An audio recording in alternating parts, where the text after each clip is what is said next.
So we know out of the whole crack epidemic came hip hop.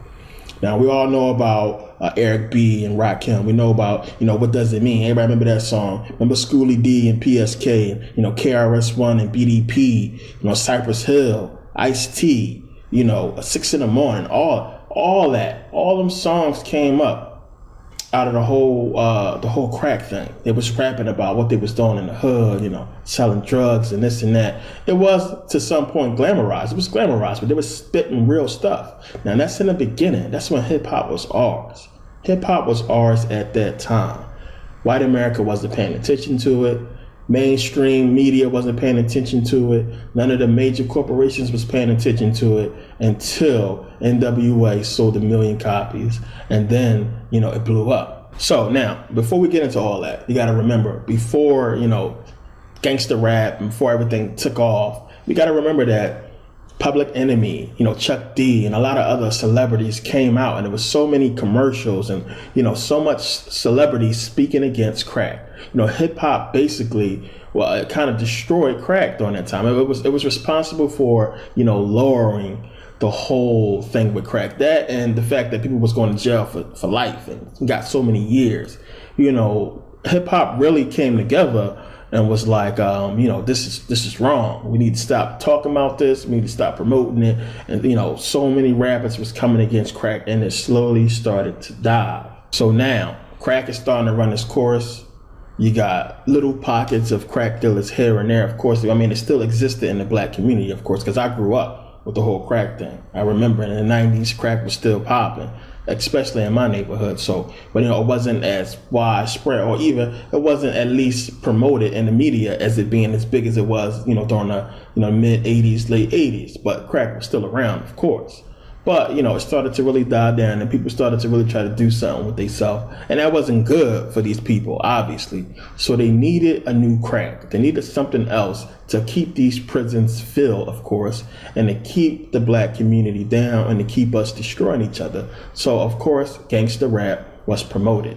Gangster rap was allowed to be put out. And you got to understand something. This is what people are not getting. People don't understand the power of music. Music on its own is deadly. Music combined with visualization is even deadlier. So you got to understand how music affects the brain and the body on a scientific level. So, for instance, you got these rappers rapping about the crack gang. Basically, their life, what they were seeing in the streets. They were seeing drug dealing, crack whores, so they was rapping about it. And from that, they was getting gold chains. They was getting nice cars. They was getting girls. So when you put all this together, the visualization of your reality combined with the music, and you put that out there to the public, of course, it's going to be imitated. So kids are going to see this, and they're going to say to themselves, this is how I get money. This is what I need to do. I got to sell drugs. I got to sell crack. Then I can be like these guys. I can have the chains, and I can have the cars, and I can have everything I'm seeing in these music videos. Everything I'm hearing about in these lyrics, this is what I can have, so this is what I need to do. So music is very powerful, but it can also have the reverse effect, because we saw with Public Enemy, with Chuck D and them rapping against crack, that it died down, because people was hearing a positive message through music. Now, I want you to, take a listen to how powerful music is, because if I tell you, I don't think you're going to believe me. So I want you, some qualified people more than me to tell you exactly what music can do, how powerful it is, and how it can affect the brain and the body. Take a look. Now, let me start with the observation that most of the sound around us is accidental and much of it is unpleasant. We stand on street corners shouting over noise like this and pretending that it doesn't exist. Well, this habit of suppressing sound has meant that our relationship with sound has become largely unconscious. There are 4 major ways sound is affecting you all the time, and I'd like to raise them in your consciousness today. First is physiological. Sorry about that, I've just given you a shot of cortisol, your fight-flight hormone. Sound's affecting your hormone secretions all the time, but also your breathing, your heart rate, which I just also did, and your brain waves. It's not just unpleasant sounds like that do it. This is surf. It has a frequency of roughly 12 cycles per minute. Most people find that very soothing, and interestingly, 12 cycles per minute is roughly the frequency of the breathing of a sleeping human.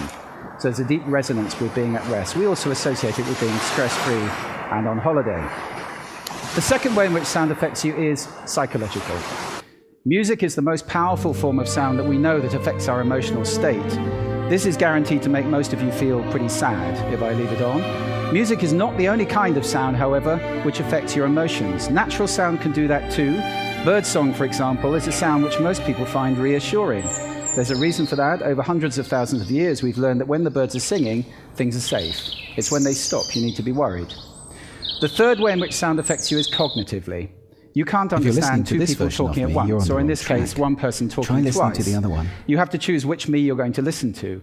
We have a very small amount of bandwidth for processing auditory input, which is why noise like this is extremely damaging for productivity. If you have to work in an open plan office like this, your productivity is greatly reduced, and whatever number you're thinking of, it probably isn't as bad as this. You are 1/3 as productive in open plan offices as in quiet rooms. And I have a tip for you. If you have to work in spaces like that, carry headphones with you with a soothing sound like birdsong, put them on, and your productivity goes back up to triple what it would be. The fourth way in which sound affects us is behaviorally. With all that other stuff going on, it would be amazing if our behavior didn't change. So ask yourself, is this person ever going to drive at a steady 28 miles per hour? I don't think so. At the simplest, you move away from unpleasant sound and towards pleasant sound. So if I were to play this, for more than a few seconds, you'd feel uncomfortable. For more than a few minutes, you'd be leaving the room in droves. For people who can't get away from noise like that, it's extremely damaging for their health. And that's not the only thing that bad sound damages. Most retail sound is inappropriate and accidental and even hostile, and it has a dramatic effect on sales. For those of you who are retailers, you may want to look away before I show this slide. They're losing up to 30% of their business with people leaving shops faster or just turning around on the door. We all have done it, and leaving the area because the sound in there is so dreadful. I want to spend just a moment talking about the model that we've developed, which allows us to start at the top and look at the drivers of sound, analyze the soundscape, and then predict the 4 outcomes I've just talked about, or start at the bottom and say what outcomes do we want, and then design a soundscape to have a desired effect. At last, we've got some science we can apply, and we're in the business of designing soundscapes. Just a word on music.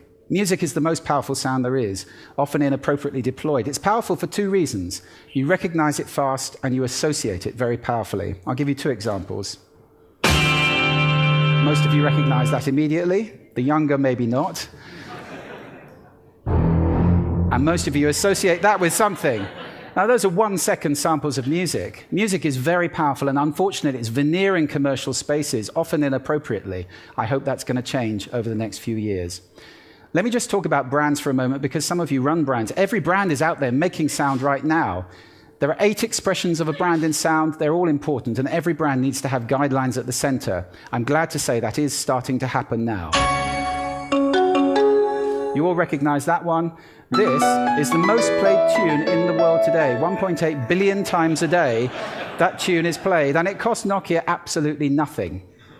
Just leave you with 4 golden rules for those of you who run businesses for commercial sound. First, make it congruent, pointing in the same direction as your visual communication. That increases impact by over 1,100%. If your sound is pointing in the opposite direction, incongruent, you reduce impact by 86%. That's an order of magnitude up or down. This is important. Secondly, make it appropriate to the situation. Thirdly, make it valuable. Give people something with the sound. Don't just bombard them with stuff. And finally, test it and test it again. Sound is complex. There are many countervailing influences. It can be a bit like a bowl of spaghetti. Sometimes you have to just eat it and see what happens. So I hope this talk has raised sound in your consciousness. If you're listening consciously, you can take control of the sound around you. It's good for your health. It's good for your productivity. If we all do that, we move to a state that I like to think will be sound living in the world. I'm going to leave you with a little bit more birdsong. I recommend at least 5 minutes a day, but there is no maximum dose. Thank you for lending me your ears today. Music has a lot of power, more power than people imagine. There are scientific studies that show that if someone has had surgery and you play certain types of music, the wounds, the surgical wounds will heal faster with certain types of music than with others. And that is something that goes back to synchronous and dysynchronous rhythms. Our bodies live on rhythm. Hip hop is powerful because it alters the natural rhythms of our body. That's why if you've ever been in a real nightclub where the music is real loud and the system is set up right, when you come out, your heart palpitates. And anybody who really has lived a club life knows what I'm talking about. Your heart palpitates because the beat of and that's why bass is used, because it overrides. That heavy bass, boom, boom. Whatever beat it sets to, your body tries to reset to it because you feel literally the vibration coming through the floors.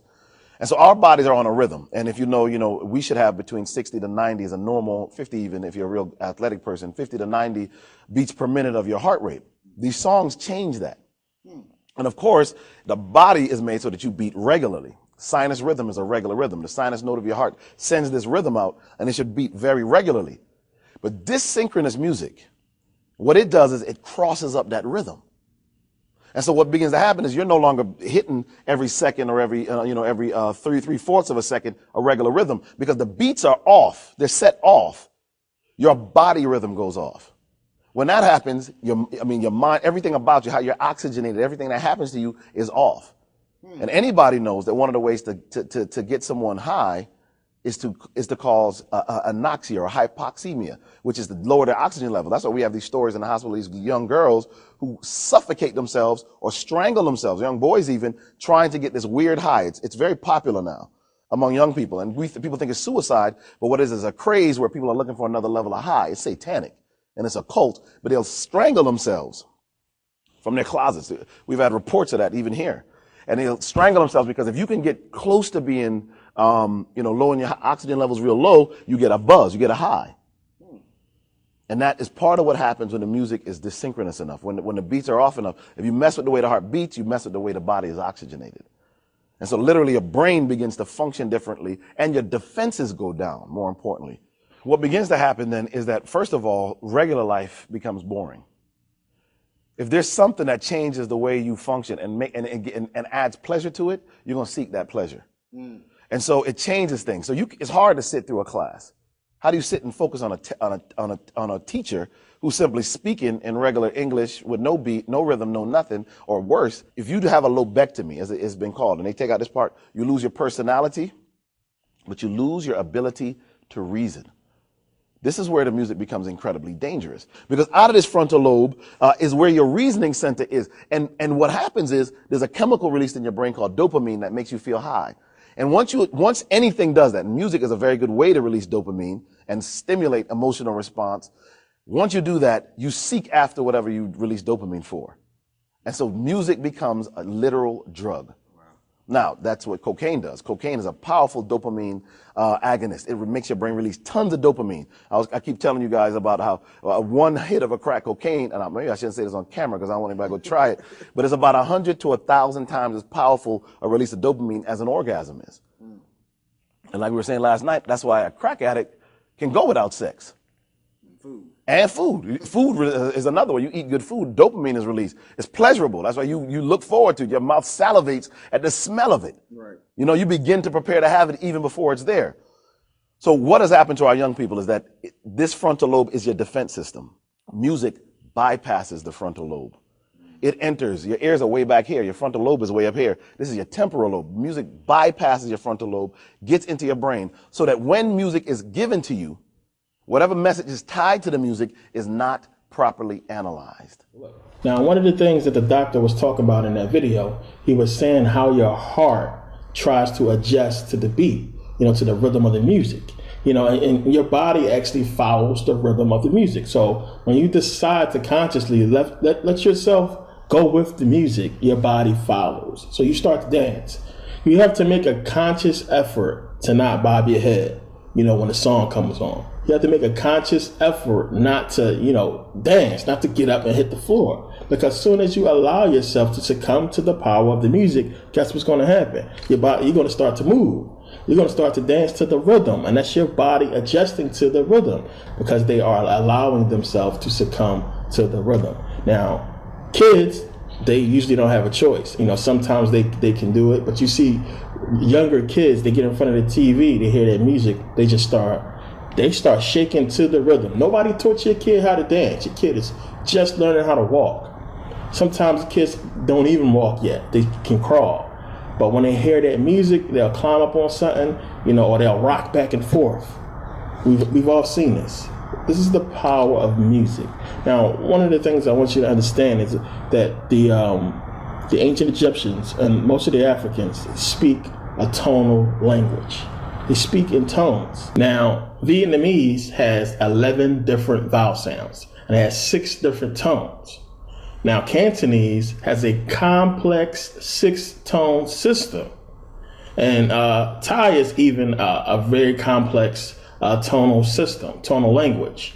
But English has no tones at all. Now, as a matter of fact, the Rothman Research Institute in Toronto, they was actually studying, tonal language. And they realized that people who speak tonal language actually can really decipher music better than other people. They have a real rhythm. Their brain is already set to the rhythm of music. So it's real easy for them to play instruments or sing and, things of that nature. So the neuroscientists at the Rothman Institute, they basically said that if you speak a tonal language, it improves how your brain hears music. It improves how your brain hears tones. And they came to the conclusion that music is a language. Now, before you speak, a stimulation occurs in the brain, and then the words, flow out. Now, people who speak in tones, when they speak, the tone of that language comes back to the brain through the ears, and it actually stimulates the brain. So the implications are people who speak a tonal language over time actually improve a higher brain development. So basically more parts of the brain become developed and they become smarter. Now let's just think about a dog who doesn't speak English. Just think about tones here. Think about visualization. So a dog, what happens? You tell a dog to speak. After he speaks, you give him a treat. Now the dog is going to take the representation of that treat. Whenever they see it, whatever tone comes out of your mouth, their brain is going to hear that tone and obey that command in order to get that treat. So if the tone is to speak, he's going to bark. He hears that tone. That's what he understands. He understands the tone. Dog don't understand English. It's the tone he understands. So he's going to do whatever that tone tells him in order to get that treat. Now, I want you to think of the implications of what I just said and apply it to hip hop music. Apply it to music. Apply it to hip hop music videos. See, we have to understand positive and negative tones.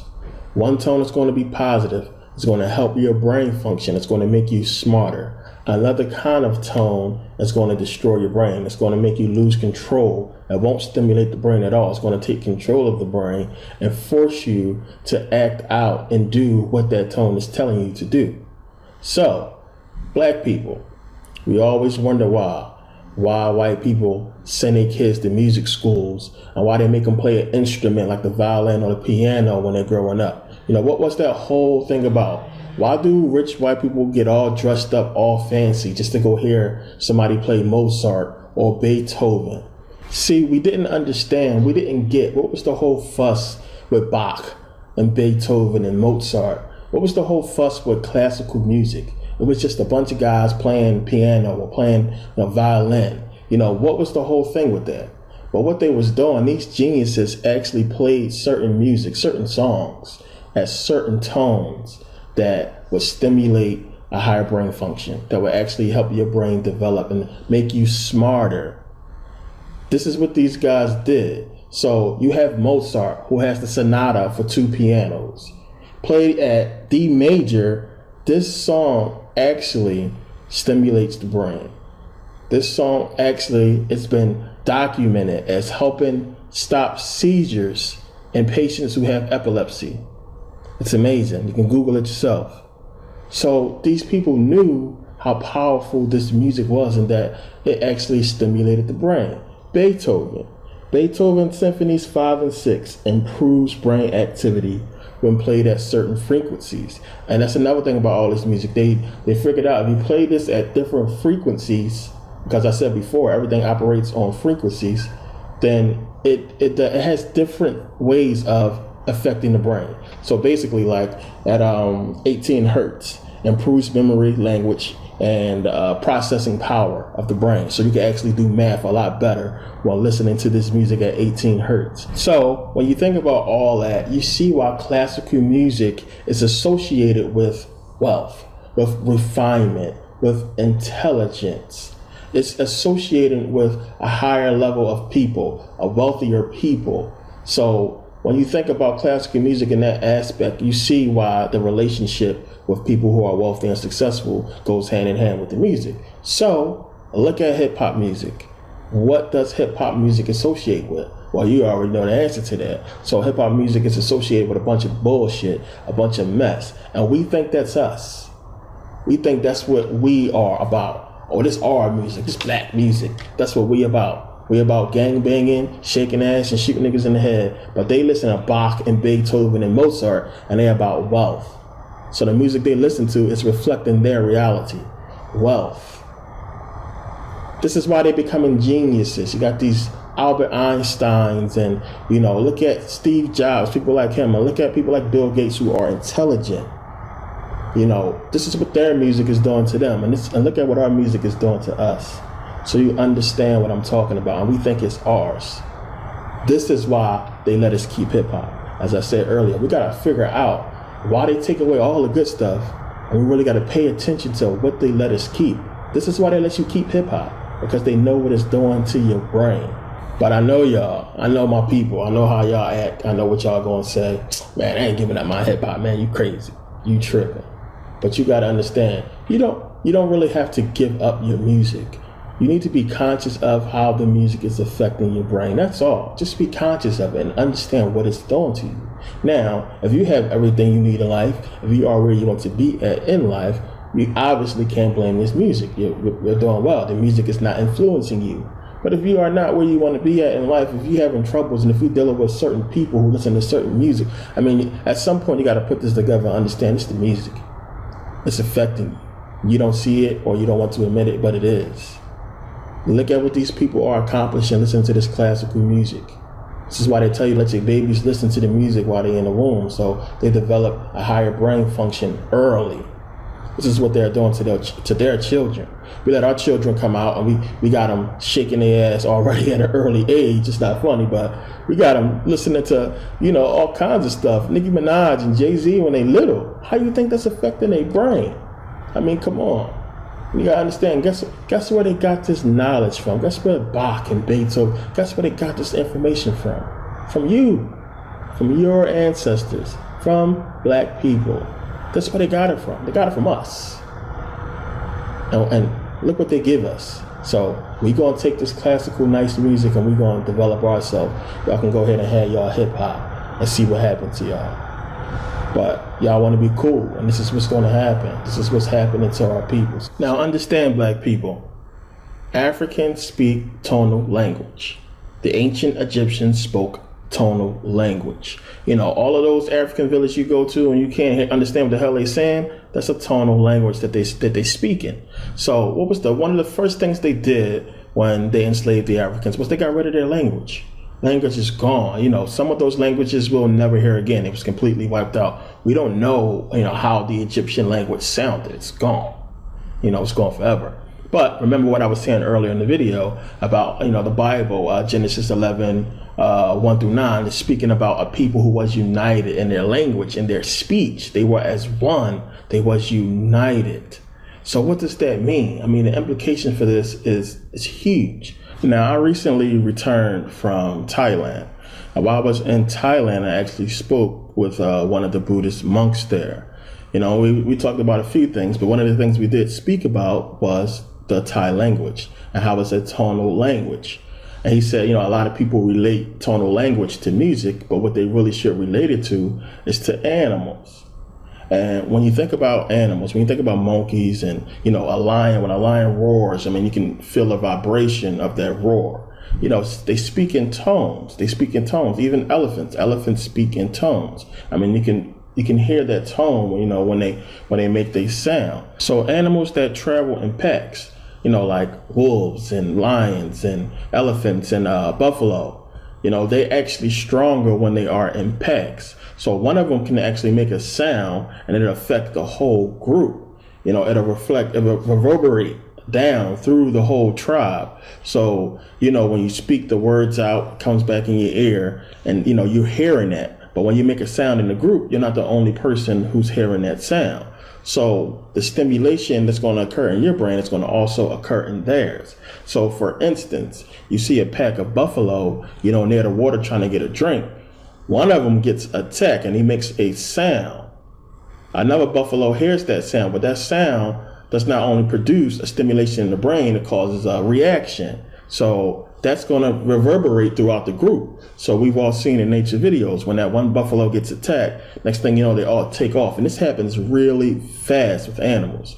It's just a bite comes out of the water from an alligator, and then everybody's gone. Even that one that was way in the back who ain't even see what happened. He the first one to go, because if he don't move, everybody else can't move. So you can see the power of sound. And we do it as humans all the time. You can be in a room. As a matter of fact, if I'm next to you and I turn around and I say, oh shit, and I take off running, you're going to take off running, because that sound, oh shit, we know that means danger. You're going to take off running with me and looking back like, what the hell is going on? Some people not even going to look back. They're just going to run when you run. So, we feel energy all the time through sound. Now, all of us, have been in a room where somebody started arguing and it felt like a fight was going to occur. But you can feel the tension in the air. You can feel the emotion of it. When somebody's getting cursed out real bad, you can feel it. When you feel the energy of a fight about to occur, it's something that affects everybody in the room. This is the power of sound. So I've said all of that just to show you how hip hop music affects your brain. Because you have to understand something. If you are rich, the emotion, the brain stimulation for money, nice cars, girls, clothes, it's already filled. It's filled up already. You can't really do nothing with it. It's done already. But if you are poor, if you have that stimulation, if you have that emotion, that feeling for wanting money, wanting cars, wanting girls, you need to stimulate it. And that's what hip hop music and music videos does. It stimulates that brain function. It stimulates that emotion. So when you see your favorite rapper with all these girls and these cars and rapping about this, your brain is trying to stimulate itself. So it's going to emulate what it's hearing and what it's seeing. So now, instead of you having most of these black teens wanting to be doctors and, something positive, they want to be rappers. So they're going to imitate what they're hearing, what's stimulating their brain. And that's the hip hop music. So what do most rappers do? Most underground rappers, they don't even have 100 followers. They don't even got 50 followers. Yet they want to go put out an album. They want to put out a mixtape because they know that's what these rappers who are stimulating their brain, these big time guys, that's what they do. They put out albums. So they want to go hit the studio. They want to put out a mixtape. They ain't got 100 followers, but they want to put out a mixtape. That's them following it. So when you see these drug dealers selling drugs, calling women bitches and hoes and, pouring drinks on girls and treating girls like shit, guess what they doing? They are following what they are hearing and what they are seeing in these hip hop music videos. It's stimulating their brain and they are acting it out. You have to understand that people who bring you this music know all about it from day one. So remember I was saying back in the 80s, when they seen that the positive hip hop music died down crack, guess what happened in 1988? The Grammys, the same people that give you the Grammy Awards, they came up with the Grammy Institute. So now the Grammy Institute, they give money, they give funding to people, to neuroscientists like people at the Rotman Institute and other neuroscientists who do research and studies on the power of music and sound as it relates to the human brain. They give them money, they do funding on it. And then what they do is they invite all of the CEOs of major corporations, the CEOs of these record labels, to these seminars, and they show them what kind of tones, what kind of sounds they can use to affect their customers, to affect the population. So also you have to think about this. If you want to affect a certain population, you're going to put out certain music to them. So for the black community, what do we have? We have hip hop. So if you want the girls to follow a certain trend, you know what kind of music you got to put out. If you want the men to follow a certain trend or do a certain things, you have to relate these trends to certain music, and certain sounds have to go into it. So music combined with visualization creates stimulation. So that music comes from a voice. That voice is attached to a person. So that person, the image of them also creates stimulation of the mind and the emotions. So when people see their favorite artist, they go crazy. You know, girls get all excited when they see Trey Songz. And it's all related to the same thing.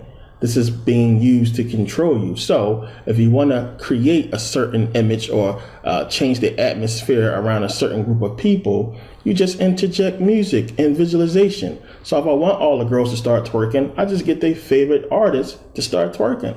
I get the person who they look up to the most to start twerking. And then it's going to reverberate down through the group.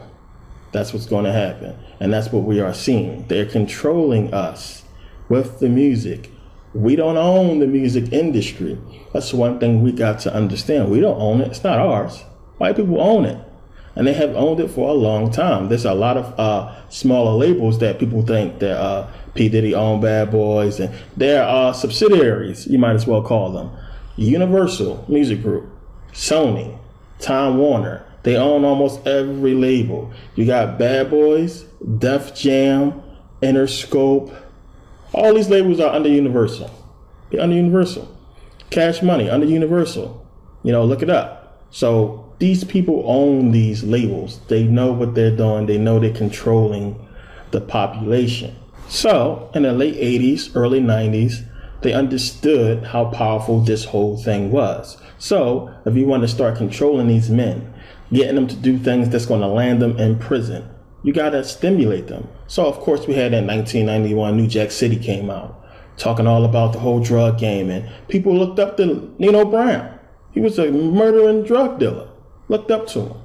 You know, then we had Boys in the Hood and Menace to Society and South Central. All these movies came out, and we was looking up to these gangsters like, you know, to these stories, you know, because we felt like they was reflecting our life. But you got to understand, these people was creating the life we was living in, and then they was projecting it on a big screen to stimulate our situation. So we would react to what we seeing in the movie and produce it out as life, as we just basically putting out what we bringing in. So we creating our reality from the reality that they giving us. And it's a negative reality.